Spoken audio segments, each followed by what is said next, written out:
Hello guys, Ah, welcome po pala sa aking channel. Sa ngayon po pala may ginagawa ako dito na Hyundai Elantra 2010 model. So,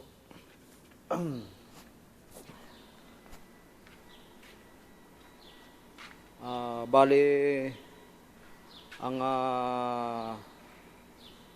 issue po nitong Hyundai nito, ah, hard starting po. Hard starting po yung kadalasan na pinakareklamo nung may-ari po nito. Tsaka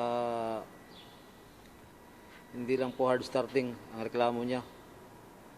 Ah, mahirap din daw pong marangkada yung kanyang sakyan once na inapakan yung accelerator pedal ng gasolina. So, sa ngayon po guys, bali ang ginawa ko po dito para ma-check kung ano ang problema po itong sakyan ito. Bakit hard starting at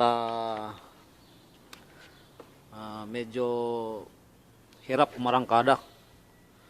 So, chinik ko po siya guys sa scanner.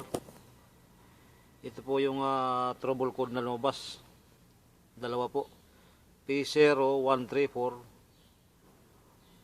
oxygen sensor, circuit no activity detected, bank 1 sensor 1. Saka P0339 crankshaft position sensor, circuit malfunction. So, sa tagal ko na rin po na gumagawa guys ng ganitong klaseng trouble code, mostly sa Hyundai po. Bali pag nagkaroon po ng trouble code na crankshaft position sensor, circuit malfunction, meaning po doon na posibleng may problema sa kuryente na tumatakbo sa harness ng crankshaft sensor. Posibleng high resistance, posibleng low resistance, kaya po nagkakaroon ng error na ganyang trouble code. Nagiging cause po bakit mag hard starting. So sa experience ko nga po guys, bali sa harness nito, garantisado na pong hindi nagkakaroon basta-basta ng problema kasi intact pa naman po yung harness. Wala nang pong corrosion sa linya or sa sockets. Okay lang po yung kuryenteng tumatakbo sa linya. So, isa rin po sa dyan, kadalasan nasira nito ay yung napupundi na po yung kanyang crankshaft sensor. So, yan po ang kadalasang nagiging issue dito sa ganitong mga sasakyan, lalo na sa Hyundai Elantra or Accent. Medyo mabilis po mapundi yung kanyang crankshaft sensor. Siguro po sa true excessive wear din. Sobrang paggamit din po ng sasakyan. Siguro po kaya napupundi rin yung kanyang crankshaft sensor. So, di ko na po napakita guys sa video. Napalitan ko na po ng crankshaft sensor niyan. Isa po yan sa tinitingnan ko na talagang pinaka-cause bakit hard starting. So bago na po yung kanyang crankshaft sensor. Tapos yung isa pong problema, yung sa P0134 oxygen sensor, circuit no activity detected, bank 1 sensor 1. So meaning po nito, yung ibinabato po ng oxygen sensor sa computer box, hindi po maganda yung performance ng catalytic converter. Meaning yung exhaust gases niya po hindi makalabas ng maayos doon sa dulo ng exhaust pipe. Kaya may reading pong ganito na oxygen sensor no activity. Kasi po yung oxygen sensor, yan po yung nagabato sa ECM kung ano po yung performance sa exhaust gases. Kung ano po siya, kung lean or rich yung kanyang borne gases. So, sa ngayon po nakita po dito, no activity. Meaning,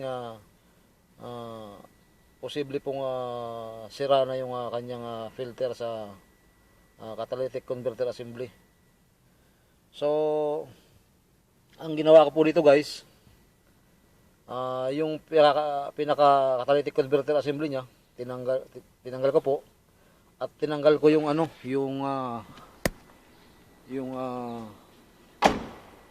yung pinaka filter dun sa loob ng catalytic converter assembly.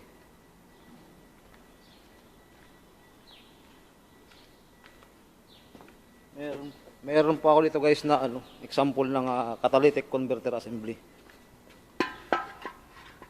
Example ko lang po ito. Bali po ito guys ang example ng catalytic converter assembly. Yan. Ito po yung punta sa side ng exhaust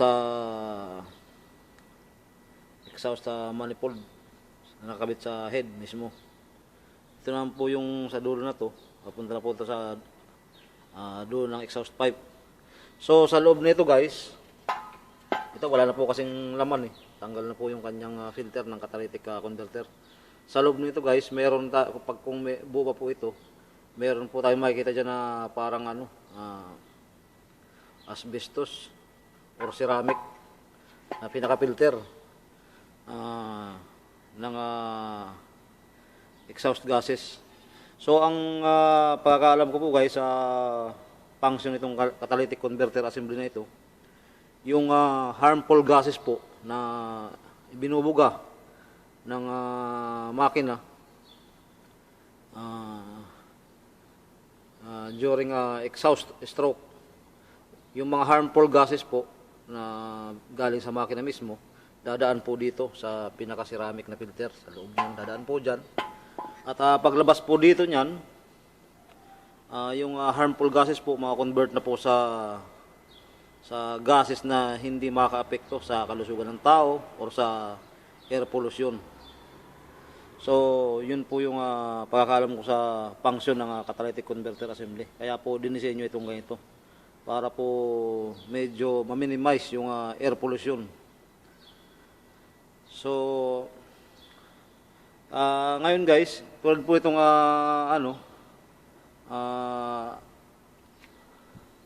ginawa ko dito sa Hyundai na ito, tinanggal ko na po yung filter ng catalytic converter sa loob. Yan. Ito po yung exhaust pipe sa bandang baba po yung sa bandang baba po diyan. Yan po yung makikita natin yung catalytic converter assembly. Tinanggal ko na po yung pinaka-filter niyan kasi nakita ko po sira na eh. Sira na yung filter niya.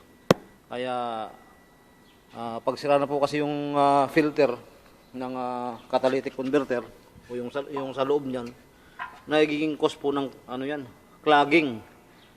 Clogging ng exhaust gases. So, once na nasira po kasi yan, hindi agad makakalabas yung exhaust gases sa dulo na ito or sa punta sa dulo ng exhaust pipe. So, nagiging hirap po yung makina ng marangkada. Kaya doon din po lumalabas yung trouble code na na oxygen sensor no activity. So yan po yung patandaan guys na sira na yung ceramic or yung filter ng catalytic converter assembly. Oxygen sensor no activity. So bakit po nasira yun guys? Parang lang yan guys parang nagiging buhangin lang or nagiging alikabok lang. Nadurog din minsan sa katagalan or sa pag medyo may edad na po yung sakyan, nadurog na. Kaya nagiging cause na pag nadurog yun, masalansan. Masalansan yung parang kanyang filter sa loob. At pag nasalansan, hindi agad makalabas yung exhaust gases sa dulo. So, nahihirapan po yung makina talaga na umarangkada. Kaya, tinatanggal na po natin yan. Pero, ang mga bansa po na medyo mahigpit sa emission testing, hindi po advisable yung tanggalin lang yan ng filter niyan. Kailangan palit ng assembly na bago. Kasi sigurado babagsak po sila sa emission testing pagka tinanggal na po yung catalytic filter ng catalytic converter. Kasi pag yung mga lugar mahigpit sa emission testing at pag yung sakyan po ay wala ng catalytic converter assembly, kadalasan harmful gases yung inilalabas ng makina na nakakapekto sa air pollution. So, may mga bansa po na may higpit talaga sa emission testing. May mga bansa naman po na hindi ganun kahigpit. Pwede rin po silang, kung walang pambili ng catalytic converter assembly, kasi medyo mahal po ang bago na ito, ginagawa po ng karamihan dyan nagpapalit lang ng muffler na pang-alternate sa catalytic converter assembly para hindi lang maingay yung tunog ng sasakyan. Kasi mostly po pag tinanggal na po itong catalytic converter assembly, magiging maingay po yung tambutso. Medyo nakakarindi po sa motorista na iba or sa driver mismo. So guys, mahalaga nga rin po talaga yung catalytic converter sa isang sasakyan kasi ito po yung nagpoproseso ng harmful gases harmful gases para sa gases na hindi maka-apekto sa tao, sa kalusugan tao or sa air pollution. So bakit po harmful gases yung galing sa sa makina? Pagka harmful gases po kasi yun yung mga unborn gases, hindi po proper yung combustion na nangyayari sa loob ng makina. Kaya once na gano'n na po yung makina dahil din sa edad na rin ng makina or hindi mo masyadong kondisyon yung makina. So ito pong assembly na ito or catalytic converter assembly, siya po yung tumatrabaho para ma-minimize yung harmful gases na ilalabas ng makina, ma-minimize or mawala mismo. So guys, sa ngayon po, bali napalitan ko na nga po ito ng crankshaft sensor, na-cancel ko na rin po yung catalytic converter assembly. O tinanggal ko na po yung pinaka-filter sa loob ng catalytic converter assembly. So, sa ngayon guys, hindi ko pa po ito, nabubura lang yung trouble code sa system niya. So, ibubura ko na lang po ito.